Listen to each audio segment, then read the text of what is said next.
Bienvenidos a Booster Inmobiliario, un espacio donde se habla, debate y comparte ideas sobre el mercado inmobiliario. Este podcast es impulsado por Ideamos, el primer acelerador comercial de Ecuador y uno de los pioneros de América Latina. Bienvenidos a Booster Inmobiliario. El día de hoy tenemos a Hugo Koifman, director de Branson. He estado investigando bastante acerca de la desarrolladora. Tengo un montón de preguntas. Creo que dentro de todas las personas que han venido, eres el primer perfil que vamos a abordar ciertos temas como un poco cositas un poco más de lujo, como cosas un poco más comerciales y no tanto de vivienda. Así que bienvenido, Hugo. Muy amable. Siéntete en libertad de todo y espero que te diviertas. Bueno, un gusto estar acá. Gracias por la invitación. Gracias a ti por asistir, ¿eh? Hoy la verdad es que la ciudad fue un caos, así que de verdad gracias por estar acá. Me gustaría arrancar, como siempre lo hago con otros invitados, es tal vez conociendo un poquito más acerca de Branson. Quisiera saber cómo empezó, cuáles fueron los inicios. Tengo entendido que esto es algo familiar, Correcto. ¿correcto? Y también, de cierto modo, cómo fue el proceso en el que tú agarraste a Branson, cómo te convertiste en el director. Dale, con gusto. Bueno, la empresa ya tiene varios años. El primer proyecto que arrancó mi padre data del año 95, más o menos, 95, en esa época. Él tenía una sociedad con dos socios, hacían diferentes proyectos. Y después por el paso del tiempo, a veces uno define o decide ir por un lado o por el otro lado, y esta sociedad se separan. Yo cuando termino la facultad me pongo a trabajar en una empresa textil. Después de la empresa textil me fui a trabajar en una productora de televisión, ¿Qué estudiaste? dirección de empresas Dirección de o empresas. administración como... bueno, estaba buscando un poco mi camino. Después de esas dos instancias de probar, me uní a la empresa familiar, y en ese momento empecé a trabajar en temas varios, tocando de oído lo que podía, yendo mucho a las obras, estando constantemente en relación con la gente de obra, con los obreros, entendiendo un poco de qué se trata lo que la familia hacía. Bueno, y después de un par de años, proyecto va, proyecto viene. Con mi padre empezamos a separarnos un poco las responsabilidades, A dividirse. a dividirnos, ¿sí? Y cada uno naturalmente se fue ubicando en un lugar diferente, donde nos sentimos cómodos. Tenemos una muy linda relación, seguimos trabajando en conjunto. Y hoy en día hacemos proyectos varios, en los cuales algunos los lidera él, otros los lidero yo. Va un poco dependiendo del humor y del momento y de capaz quién fue el que lo generó y que lo gestó. Pero por suerte, después de tantos años, es una muy buena relación que seguimos manteniendo. ¿Qué significa Branson? La verdad que no sé.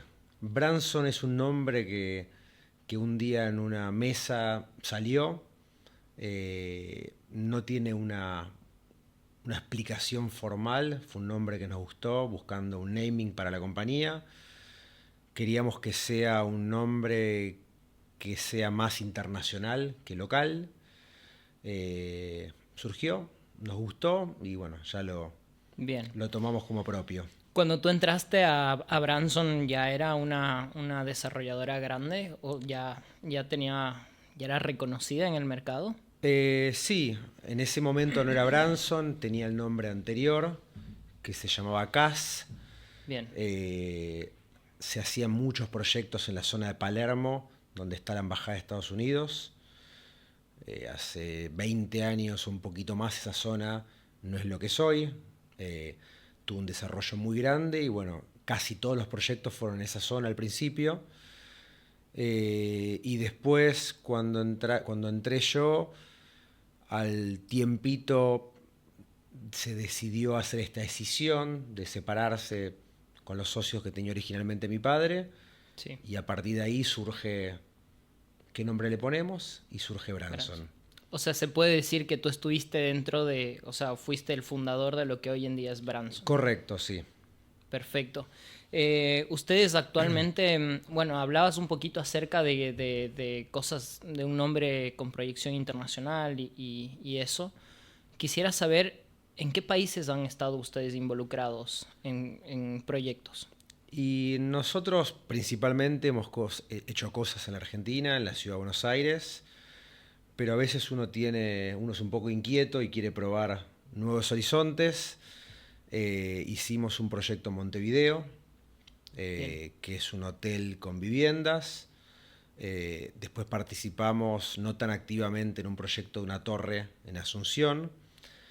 Y después, en el 2013, bueno, o previo, yo me fui con mi mujer a vivir a Nueva York. Vivimos ahí 4 años. Y en esa época participé en varios proyectos en Manhattan y en New Jersey de diferente tipo. Obviamente que los proyectos de New York tienen una escala diferente a la escala que uno está acostumbrado acá. Me puedo imaginar. Pero fue un lindo aprendizaje y una linda experiencia de cómo se trabaja en las grandes ligas, como se dice. ¿Y eso, o sea, esos trabajos tú los hiciste bajo el nombre Branson o bajo el nombre Hugo? Fue por fuera de Branson, fueron proyectos personales, proyectos de remodelación, de compra de tierra y aprobaciones, proyectos varios. En el 2016, cuando gana el PRO, con mi mujer decidimos volver para Buenos Aires. Y un poco a mí lo que me faltaba era la diversión o el volumen que tiene Argentina comparado con Estados Unidos, en lo que uno está acostumbrado. Entonces a mí me faltaba eso, me faltaba ir a la obra, me faltaba poder construir, que en New York era un poquito más difícil, porque obviamente los valores y los montos son diferentes. Me imagino. Además, siempre se ha dicho que Argentina es un país lleno de regulaciones. Muchas veces he escuchado el tema de regulaciones incluso innecesarias, pero me imagino que en Estados Unidos deben haber exactamente las mismas regulaciones o incluso más, ¿o me equivoco? Hay más, es correcto, pero está todo bastante ordenado y tabulado. El mercado americano, o los mercados desarrollados en general, tienen mucho respeto por las profesiones. Entonces uno tiene un gestor, uno tiene un abogado, tiene un contador, tiene un ingeniero que son gran parte del proyecto. Entonces lo que es el soft cost, que en Argentina no suele ser tan elevado, en los países como Estados Unidos es gran parte del costo. Impresionante. Y ahora que estás topando esta comparativa de Estados Unidos con Argentina, ¿consideras que o sea, el tema del desarrollo inmobiliario en Argentina tiene un potencial de crecimiento bárbaro? Y la verdad que los que desarrollamos o los que emprendemos en la Argentina somos aventureros. Es muy diferente desarrollar o crear con las reglas de juego que hay en la Argentina. Lo bueno que tiene es que hay mucho para hacer, o está todo para hacer. Es un mercado que no tiene crédito hipotecario. El crédito no existe, o si hay es muy chiquito para los compradores. Es nulo para las empresas constructoras, es nulo para las empresas desarrolladoras. No hay ningún tipo de financiación para compra de maquinaria, de bienes de uso. Entonces, el día que eso cambie un poquitito, yo creo que va a haber un gran cambio. No me gustaría como volcar esta conversación hacia análisis tal vez bastante típicos que se escucha en cada televisión y en cada canal de cómo está el mercado y cosas que la verdad es que creo que se habla tanto que es difícil seguir generando valor en las opiniones de hacia dónde va. Pero sin entrar en política ni nada por el estilo, ¿crees que actualmente con las reglas del juego que está actualmente Argentina tiene como una vista clara hacia acercarse a eso? Creo que estamos en el comienzo de un camino. Los meses anteriores o el año anterior ha sido bastante bueno. Se han visto récord en escrituras y lo que uno ve es mucho movimiento. ve gente consultando, ve gente comprando, ve gente alquilando. Se ve mucho, por ejemplo, en el mercado de oficinas o en el mercado de retail, que estaba bastante castigado, y no por la pandemia, estaba castigado por que el país no tenía las condiciones para que se desarrolle, y los últimos 6 meses han sido muy buenos. Por el lado retail, mucha apertura de locales de todo tipo, Bien. especialmente servicios, como ser gastronomía y demás. Y en el tema de oficinas, muchas oficinas con la nueva metodología, ¿no? Que hoy es una metodología más híbrida. Hay gente todavía en casa, hay gente en la oficina, pero se ve mucha pyme o empresa mediana tomando decisiones de inversión. Porque alquilar es una decisión, hay que renovar, hay que comprometerse un contrato. Y todo ese cambio se vio y se vio muy grande en los últimos meses. Bien. Y creo que eso es, un poco va en línea con tu consulta, de que el movimiento está. Todavía falta que la tendencia sea mucho más formalizada, y para eso hace falta que sigamos teniendo buenas noticias de baja de costo, baja de la inflación, desregulaciones y demás cuestiones.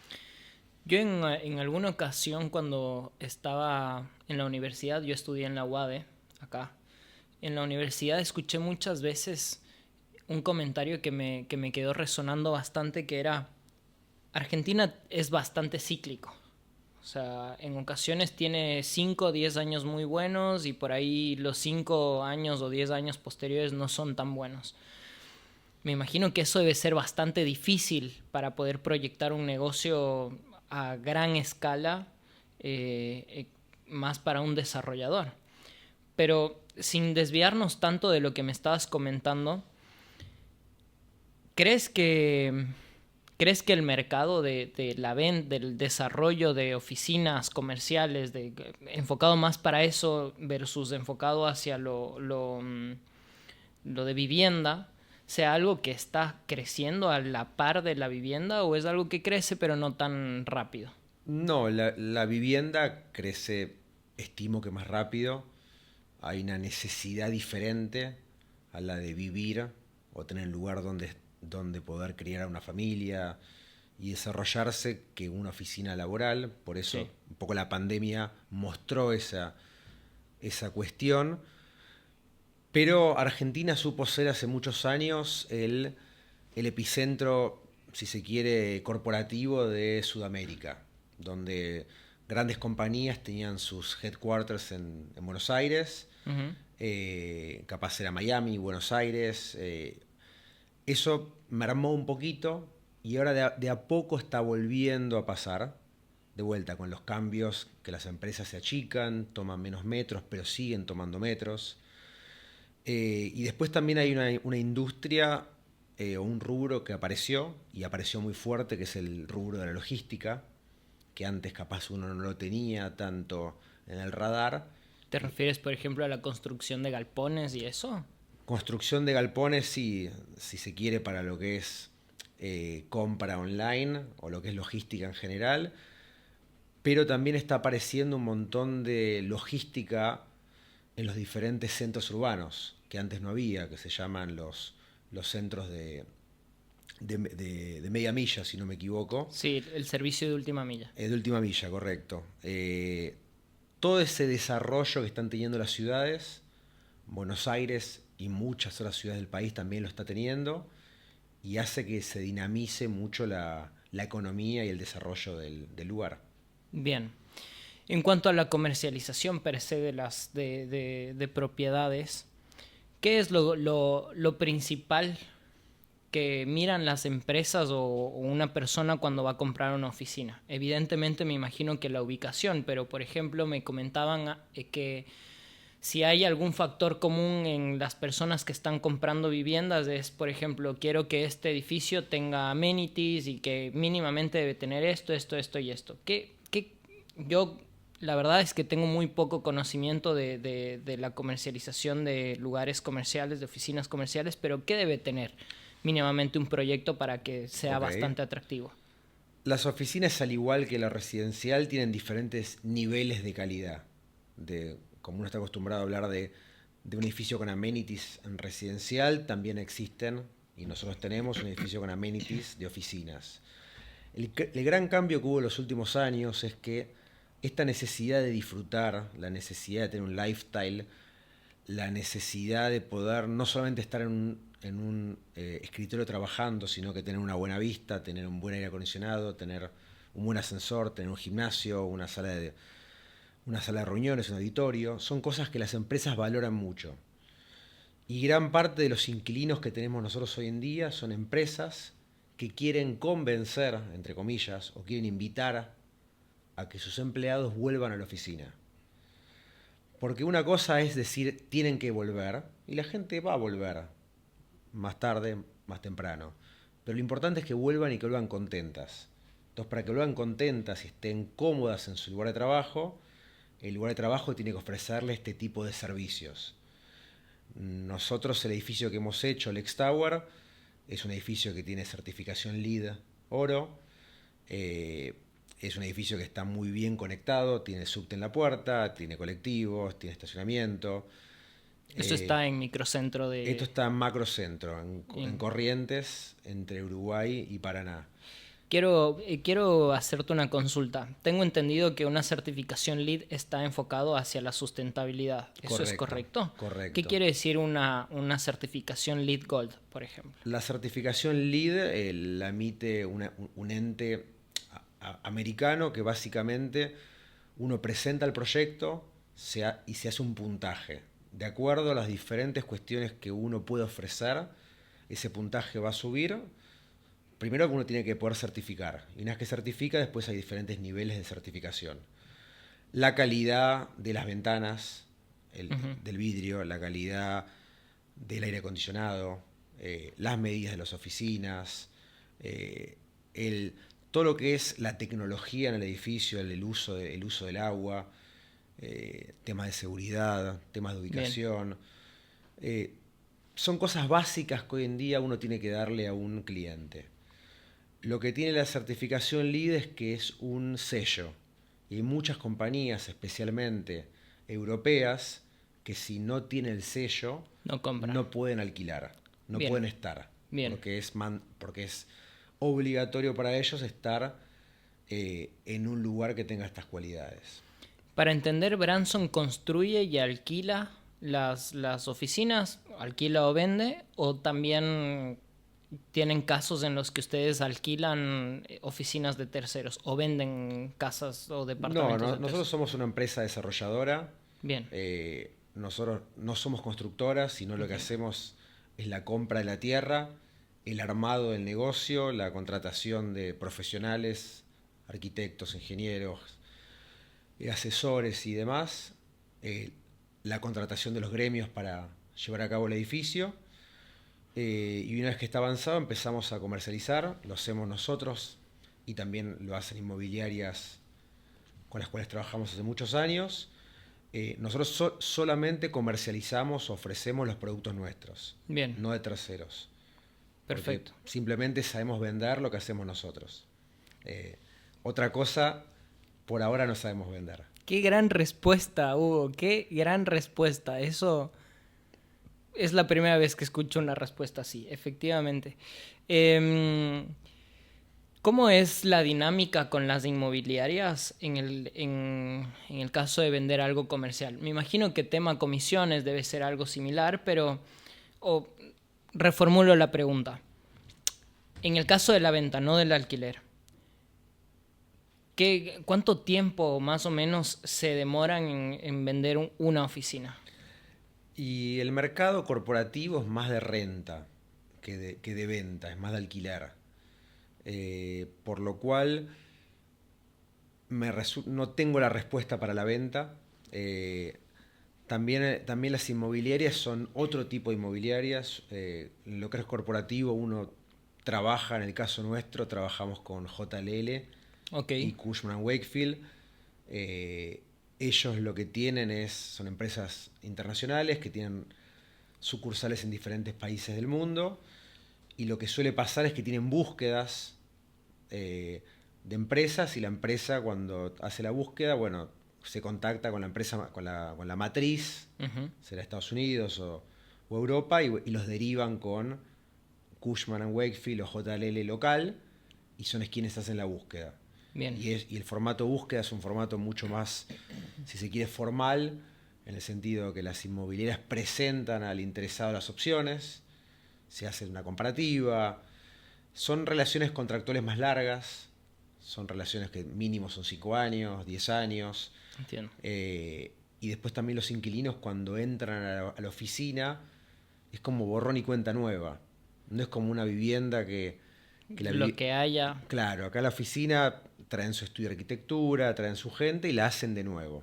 Eso Bien. es un poco la racionalidad del mundo corporativo. Entiendo. Pero una cosa interesante que pasó en los últimos años, post pandemia, fue que muchas compañías acá y en el mundo no querían entrar en el gasto de CAPEX, decir, bueno, invierto tanta plata en mejoras.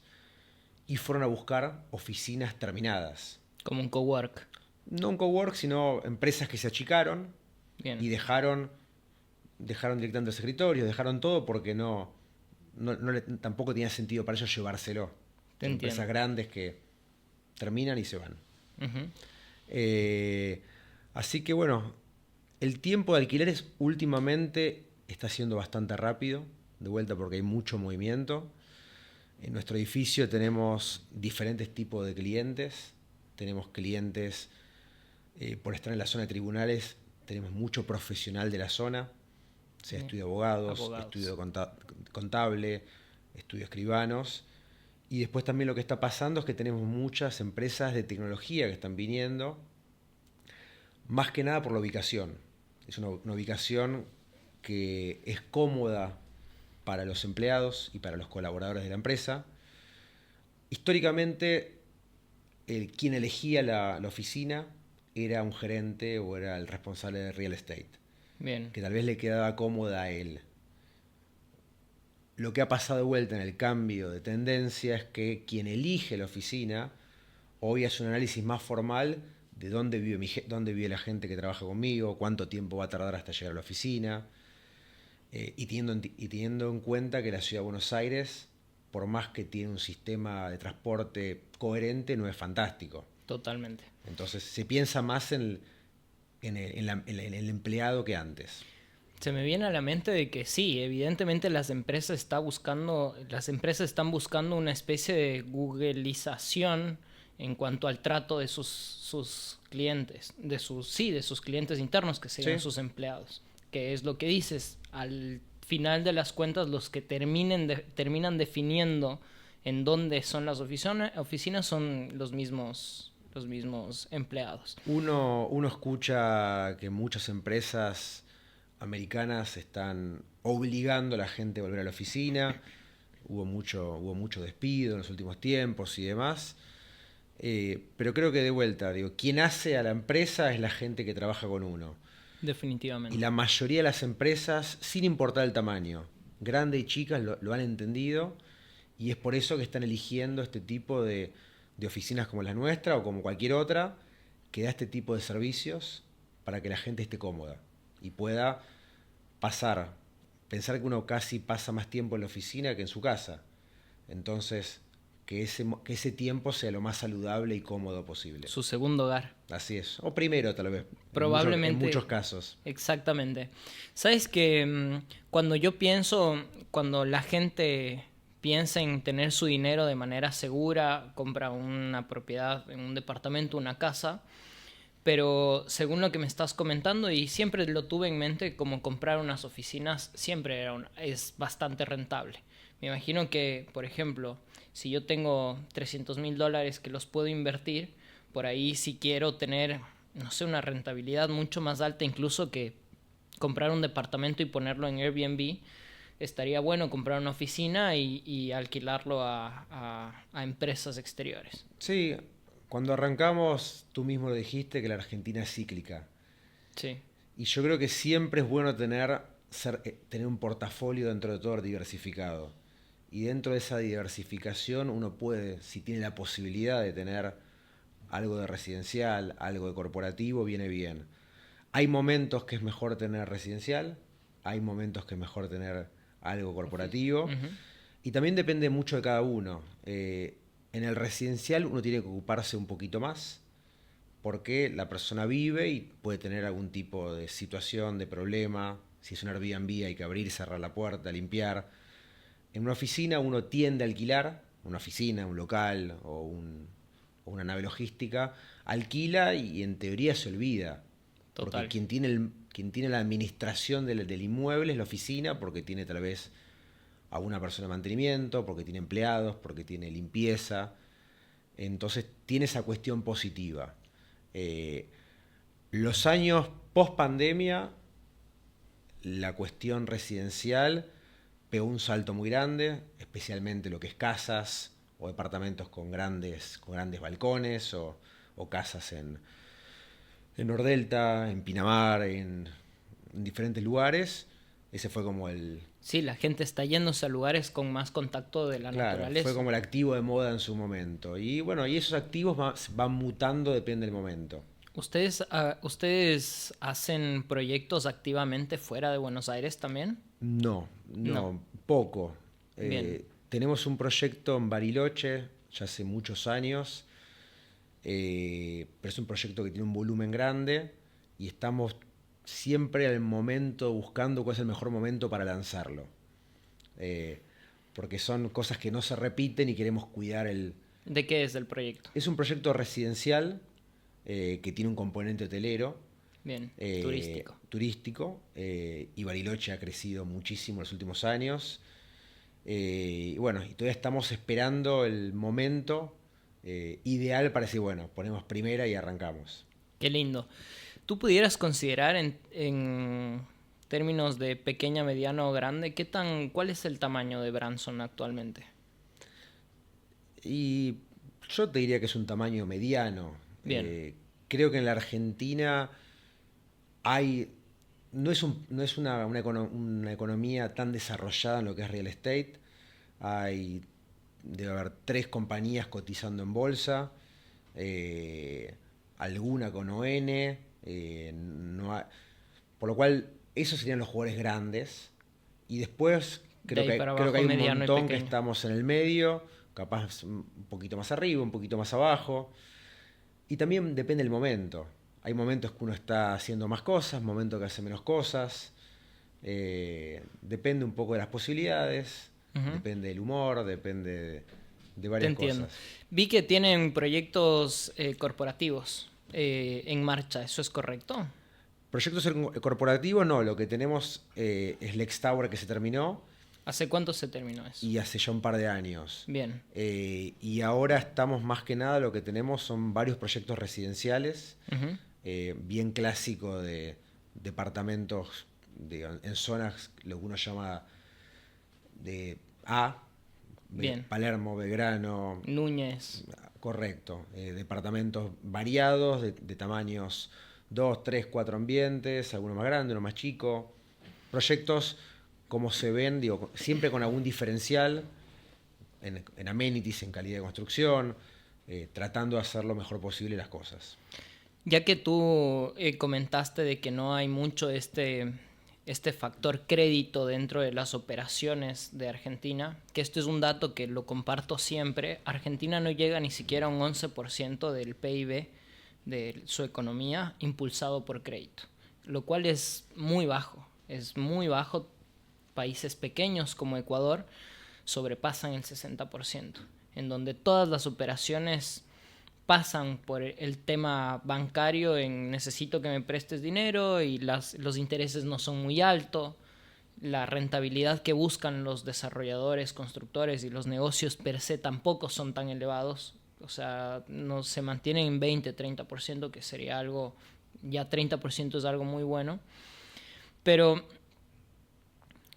¿qué el mercado argentino crees que actualmente hay una porción muy grande que está buscando el lujo per se? Es decir, el mercado argentino busca lujo, busca economía con ese poco efectivo o mucho efectivo que tiene. Lo que tratan es diversificar en diferentes departamentos, tal vez no de una categoría muy alta. ¿Qué podrías opinar al respecto? A ver, Con respecto al crédito, el tema del crédito es un gran problema porque cuando uno hace lo que hago yo, que uno hace edificios o hace departamentos, hace viviendas, lo lógico sería que esa vivienda sea para alguien que la necesita, para alguien que necesita, para una pareja, para una familia, para quien sea que se quiere mudar. Lamentablemente ese mercado no está, porque el mercado, como dijimos, de los créditos hoy en día para la construcción no existe. Entonces uno termina haciendo proyectos para la gente que tiene la posibilidad, que no es quien lo necesita, sino es quien puede pagarlo. Entonces, o es un empresario que tiene un excedente en su flujo de la empresa, o le compra o se quiere mudar, o le compra un departamento al hijo, o los padres ayudan a los hijos a comprar el departamento con los ahorros que tienen. Es un poco ir ahí. En general se busca que nosotros tratamos siempre de ir a una ubicación lo más, si se quiere, triple A posible para nosotros, que es lo que conocemos. Hay un montón de proyectos en esa ubicación. Los proyectos en general son muy variados, pero también son similares, porque de vuelta atacan a públicos similares. Al mismo nicho. Al mismo nicho. Entonces el gran desafío es cambiar la cabeza y apuntar realmente a quien necesita la compra de un inmueble. Y una cosa que mencionaste que también es interesante con el tema de los márgenes. El tema de los márgenes es una gran discusión. Y el argentino está acostumbrado a marcar mucho por las dudas. A marginarte. A marginar mucho. Ok. Entonces eso pasa en todo el aspecto. El que vende el terreno cree que el desarrollador se va a volver supermillonario. El que vende la mercadería, el que vende la materia prima, lo vende lo más caro porque es el único jugador que hay en el mercado o porque son 2 o 3. Y después a veces el desarrollador sale a vender caro, pero porque para cubrirse, para ganar mucho, pero tampoco es sano eso. Por la incertidumbre. Sí, lo sano sería algo normal, como pasa en Ecuador. Sí. Que la economía sea lo más estable posible, que todos sepamos cuánto cuesta un material, que todos sepamos cuánto cuesta un metro cuadrado. Vos me preguntás cuánto cuesta el metro cuadrado, yo te puedo dar la foto de hoy, pero la foto de hoy es diferente a la foto de mañana y a la foto de ayer. Por ende deben poner precios que te aguanten o que te amorticen un poco esa incertidumbre. No tanto eso, pero termina siendo un mercado ineficiente, porque terminás poniendo el precio en base a variables que desconoces y el mercado termina fluctuando de una manera que no es lo más correcto. Lo lindo sería que uno tenga un mercado estable. Yo creo que los costos tienen para bajar un montón, especialmente los costos de los materiales, tienen un montón de trecho para bajar. Materia prima. Sí, materiales en general. Ahora con la apertura de importaciones, con mayor competencia y demás, los costos van a bajar. Creo que hay mucha eficiencia para ganar en el rubro. Y eso, que el mercado sea más competitivo, que más gente pueda acceder a comprar un departamento, que el desarrollador gane lo que sea razonable, pero no a costa de una incertidumbre, sino a costa de un mercado más ordenadito. Bien. Y eso estaría bueno que pase en los próximos meses. ¿Consideras que de cierto modo ciertos desarrolladores o sea, crees que dentro del mercado sí hay diferencias abismales entre un proyecto y otro estando en la misma zona? Por ejemplo, porque yo actualmente me estoy quedando en Belgrano. En Belgrano, en la parte en donde me estoy quedando, hay 3 edificios construyéndose por cuadra. O sea, hay mucho. Y todos te ofrecen lo mismo, te ofrecen los mejores amenities y la mejor rentabilidad y crédito y cosas del blanqueo bueno. Y cuando hemos estado investigando, todos tienen precios bastante similares, muy similares. O sea, si acaso puede llegar a variar, no sé, $50 del metro cuadrado. Es como lo máximo que hemos notado. Sí, también lo que ha pasado es que el código de edificación ha tenido cambios el año pasado, ha tenido cambios anteriormente, Y estos cambios lo que hacen es estandarizar un poco el producto. Entonces, antes existían productos con otra fisionomía, productos que eran en torre, productos con movimientos, con un fondo más largo, con un hueco en el medio. Tenías otra cuestión para diferenciarte. Hoy los productos en general, salvo que tengas un terreno muy grande o salvo que construyes en algún lugar particular, son todos edificios entre medianeras. Entonces es muy difícil diferenciarse entre un edificio del otro. Capaz el volumen del edificio, si es más grande, va a tener más amenities, o va a tener cocheras más cómodas, o va a tener un hall de entrada más lindo. Pero los materiales en general tienden a ser parecidos. La ejecución tiende a ser parecida. Puede ser que en algunos casos hay empresas que efectivamente saben trabajar muy bien el lujo, o saben trabajar muy bien, o tienen muy buen marketing, porque trabajan hace 40, 50 años, construyen, entregan. Entonces el mercado les valida un precio un poco más alto. Te entiendo. Hay un montón de estudios de arquitectura nuevos, de gente joven. Los estudios tradicionales se están ayornando bastante en la estética. Hay mucho uso de materiales nobles, mucho entendimiento de lo que es la sustentabilidad, el uso de paisajismo y demás, por lo cual tiende a ser todo bastante parecido. Y es verdad que en la ciudad de Buenos Aires hay mucha obra. Hay mucha obra. Pero te vas fuera de la ciudad de Buenos Aires y no hay obra. Bueno, yo vivo en Mendoza. Ese es el gran problema. Yo vivo en Mendoza. Y en Mendoza la verdad es que no hay este volumen de... O sea, sales a Mendoza y por ahí te encuentras un par de obras que parece que están ahí hace muchos años además. Pero cuando llegas acá en serio te das cuenta de que me ha dado incluso la impresión de que Buenos Aires se está renovando. Sí, y también uno ve mucha obra en zona norte de la ciudad de Buenos Aires. Si vas a la zona sur, vas a ver mucho menos obra. En lo que es cerca de la General Paz. Sí. La ciudad tiene un montón de posibilidades de desarrollo y de vuelta tiene una gran necesidad de vivienda. Por lo cual, clientela hay un montón. Lo que falta son los vehículos para que el desarrollador y el comprador se financien y que la rueda sea más parecida a la que tienen ustedes en Ecuador, o la que hay en Uruguay o en Paraguay. No hace falta ir a Estados Unidos o Europa. Ni compararse con Europa, exactamente. Cualquier país limítrofe tiene acceso al crédito, tiene promoción industrial para compra de materiales importados, que al fin y al cabo el gran beneficiado de todo eso es el consumidor final. Definitivamente. Que es el que compra un producto de mejor calidad, en menor tiempo, y tiene acceso. Te hago un paréntesis.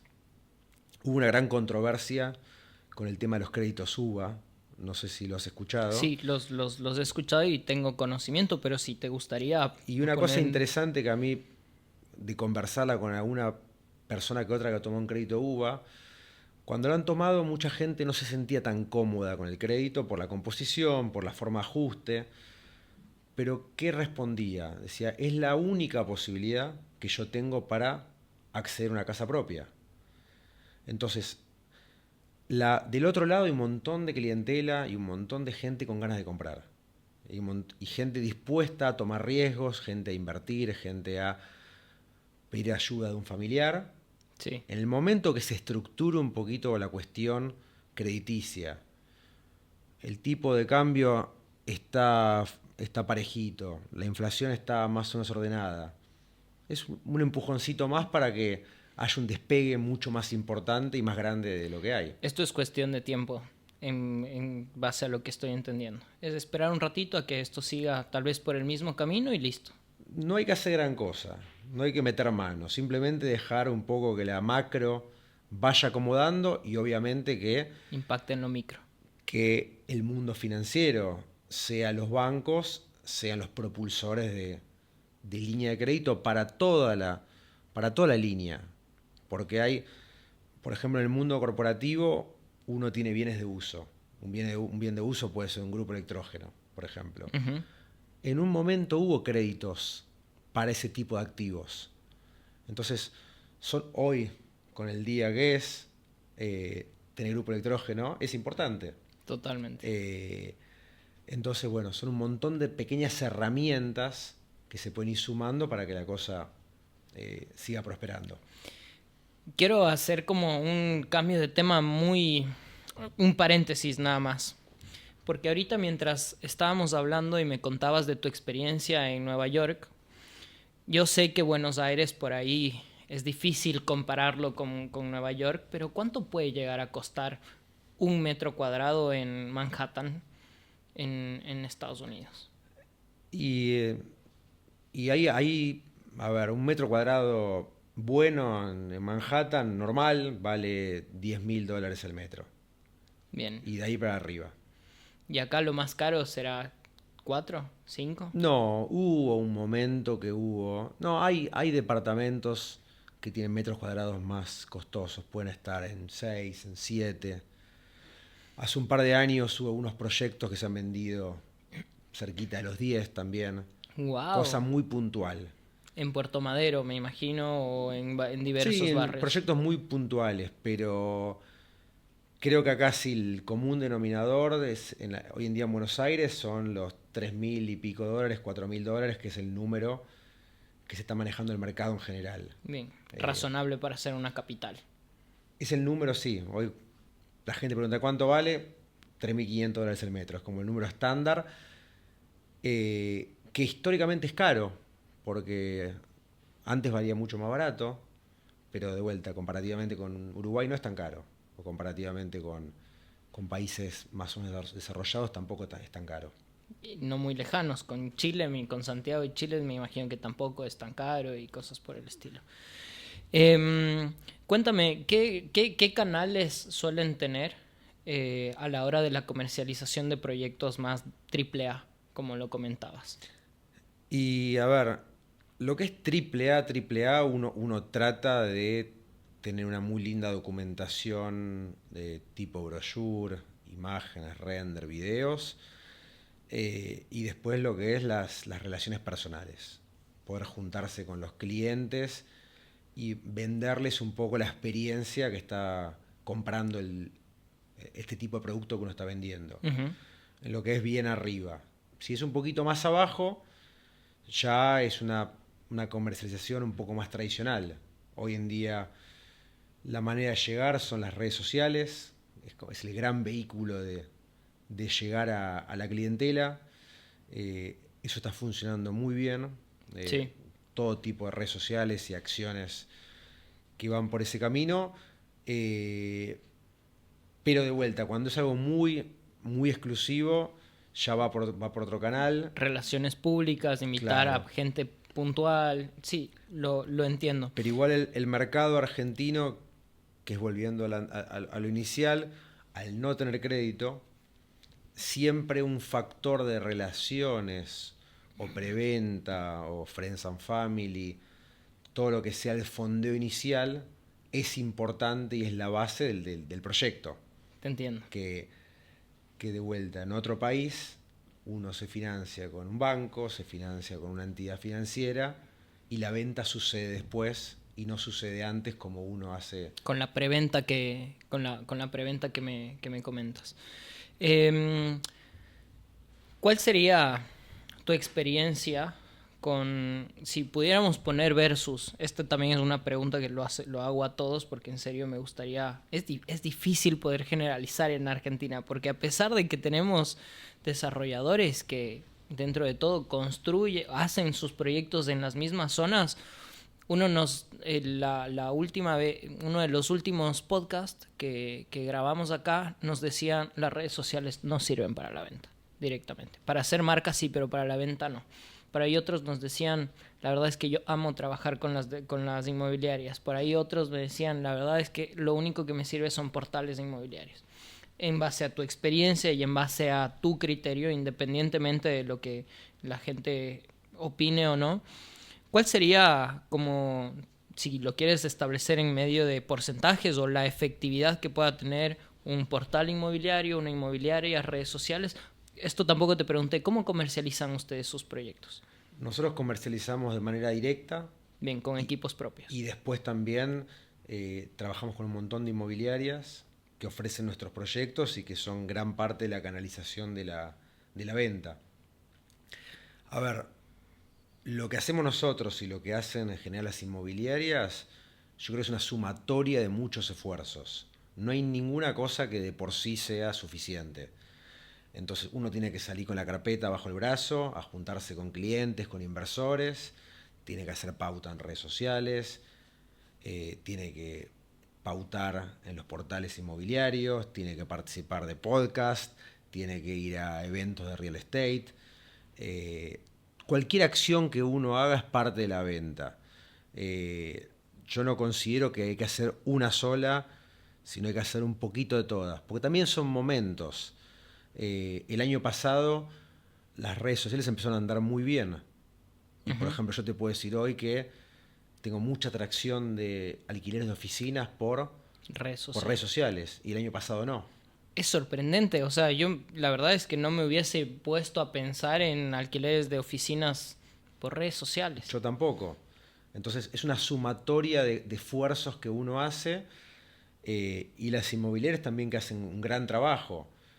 Pero uno ve más allá del esfuerzo que hacen económico en un cartel de obra, en una pauta, en una inversión, en un súper destacado de cualquiera de los portales, llegan un montón de leads. A nosotros, a las inmobiliarias, el diferencial lo hace la persona. Cuando vos tenés una persona que conoce tu proyecto, que te conoce a vos como sos, hasta dónde puedes negociar, hasta dónde no, que sabe hasta dónde tirar del piolín, son la gente que genera los negocios. Total. Y el canal puede ser el portal. Nosotros a veces pautamos en portales, a veces no. Son momentos, a veces volvemos al diario de manera física, a veces auspiciamos, no sé, un torneo de golf. Te comenté que tenemos un ciclo con ámbito financiero muy interesante, tenemos un podcast en nuestra oficina una vez por mes. Ese es un gran lugar de encuentro, un gran lugar de networking. Sí. Tenemos una sala de eventos en el edificio que hacemos muestras de arte, que hacemos cata de vinos. Hay que hacer de todo. Increíble. Te hago una pregunta. ¿Qué conocimiento tienes tú o qué has escuchado acerca de todo el alcance que te puede llegar a dar una nueva generación o nuevas estrategias en base a la inteligencia artificial? No como esto que me decías, necesitas gente que conozca de esto, saber hasta qué punto jalar del piolín y cosas por el estilo. ¿Tú crees que la inteligencia artificial genuinamente pueda tener como un juego importante en todo esto que me estás comentando? 100%. 100% y ya está pasando. ¿Ustedes ya lo aplican? No, lo aplicamos dentro de las posibilidades que tenemos. Bien. Creo que de vuelta en Argentina no está casi nada desarrollado, pero en otros países está muy desarrollado, funciona muy bien. A mí me ha tocado alquilar un departamento en el exterior y pensar que estaba teniendo una llamada telefónica de una persona y era AI, y nunca verle la cara a nadie y todo perfecto, y quejarme con una AI y sentir que era una persona. Y sentirte entendido y... Súper cómodo, hasta mejor que con una persona. Sí. Sí, nosotros, dentro de la ignorancia que tenemos en este tipo de campo, estamos tratando de hacer la mayor cantidad de cosas. Estamos trabajando hace un tiempo mucho con lo que es BIM para lo que es arquitectura. Estamos implementando paneles de control, estamos implementando un montón de... A mí me encantaría que la gente de obra tenga su tableta o tenga su celular y pueda marcar en un plano un error de obra o una nubecita de algo para corregir, sí, y que automáticamente aparezca en el formato y que aparezca como un ticket. Son Total. cosas que en el mundo suceden y a cada poquito están arrancando. Nosotros utilizamos en un 40-50% inteligencia artificial. Esto que me comentabas de las llamadas, esto de mensajes, o sea, mientras tú y yo estamos hablando, nuestros agentes de inteligencia artificial están vendiendo 8 proyectos en simultáneo y atendiendo probablemente, no lo he visto, le puse en modo avión porque yo soy obsesivo y veo cómo me meto en las conversaciones de la inteligencia artificial. A veces me ha sorprendido a mí. Pero entendemos que en este rubro no puede ser 100% inteligencia artificial. Como netamente me parece que es efectiva si es que lo metes en ciertos partes del embudo. Por ejemplo, la atención inicial. Escuchaba en 6 minutos, debes dar la atención y porque si no, y esto y aquello. Nosotros dentro de Ideamos aseguramos que en 1 minuto la persona ya tiene la información que pidió. Gracias a inteligencia artificial. Mira, los inmuebles, como cualquier otro activo, son aspiracionales. ¿Quién no se acuesta en su cama y mira en Mercado Libre autos o computadoras o departamentos o casas y mandás una pregunta, un WhatsApp? Entonces, hay mucha gente que se contacta, mismo uno lo hace, y después la mayoría de las veces no termina haciendo nada. Pero a toda esa gente que se consulta hay que darle la mejor atención posible, porque uno nunca sabe el cliente de dónde va a aparecer. Total. Y después hay otro tema interesante de AI, para mí es la optimización del tiempo y la relación con los clientes. Uno solamente ve el cliente al que le va a comprar, pero también el cliente es el proveedor, es el Estado, es una ONG, digo, cualquier stakeholder que uno esté relacionado es parte de la clientela que uno tiene, que tiene que estar relacionado. Y el AI está bueno que te ayude a estar en contacto con toda esta gente, a tener reuniones periódicas, a preguntarle cómo está. Yo trato de, cuando hablo con una persona, si me dice algo interesante para él, tratar de anotarlo. Entonces, que automáticamente cuando hola, ¿cómo anda? Che, ¿cómo anda tu perro? ¿Entendés? Son cositas que van humanizando. La atención. Y el AI lo puede hacer. Lo hace muy bien. Y creo que es el gran diferencial que el humano no tiene y no va a tener. Creo que el humano lo puede hacer, pero no a la escala en la que lo puede hacer al mismo tiempo. Totalmente. Hugo, para terminar todo este podcast, ya ahora te voy a comentar acerca de ciertas soluciones que nosotros no las ofrecemos. Tenemos una especie de cross-selling en donde evidentemente ya hay inteligencia artificial para procesos dentro de la construcción. Pero como para finalizar esto, me gustaría saber qué opinión tienes, muy rápida, tal vez no para no caer en el cliché, de qué oportunidades se vienen dentro de Argentina, dentro del desarrollo, sobre todo de lujo, porque yo cuando se me viene a la mente Branson, tal vez será por la investigación que hice, se me vienen mucho construcciones de lujo y un poco lo corporativo. Pero ¿qué oportunidades crees que se vienen en estos dos ámbitos? Yo creo que la tecnología, y todo el uso de tecnología para la mejora de procesos, sea control de calidad, sea selección de materiales, sea relacionamiento con clientes, relacionamiento con proveedores, tiempos de obra, ejecuciones. Hoy pensaba qué lindo sería, por ejemplo, poder transaccionar en blockchain. Poder hacer un boleto, poder pedir un permiso de obra, poder dar una posesión. Entonces, todo lo que sea tecnología que haga que el producto sea lo mejor que se pueda hacer.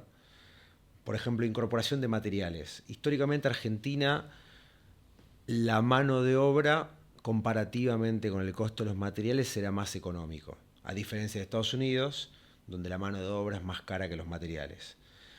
Entonces, yo creo que en la Argentina tenemos que ir a un mejor uso de la mano de obra, a un mejor uso de los materiales para hacer, de vuelta, mucho más eficientes sistemas constructivos.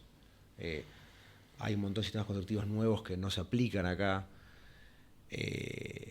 Respeto, por el ambiente y demás, pero tenemos todo para hacer, estamos últimos en la cola a nivel tecnología y comparativamente con otros países, así que tenemos todo para mejorar y esa es la parte que me pone contento.